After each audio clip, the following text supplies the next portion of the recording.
Điều kiện xin visa vàng Dubai qua đầu tư bất động sản. Bạn muốn vừa đầu tư quốc tế, vừa có nơi cư trú lâu dài. Visa vàng Dubai đang là lựa chọn nổi bật cho nhà đầu tư Việt. Điều kiện rất rõ ràng, bạn chỉ cần sở hữu bất động sản từ 2 triệu dirham, khoảng 540.000 đô la Mỹ. Tài sản có thể là căn hộ, biệt thự hoặc dự án đang xây dựng từ chủ đầu tư được phê duyệt. Bạn cũng không cần thanh toán 100% ngay, chỉ cần đạt mức tối thiểu theo quy định.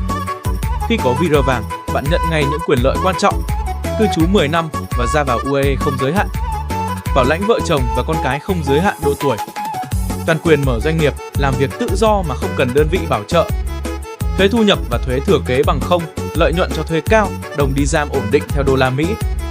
Quy trình nộp hồ sơ rất nhanh, chọn dự án, nhận giấy tờ sở hữu, nộp lên hệ thống nhập cư, kiểm tra y tế, nhận thị thực điện tử, dán tem cư trú.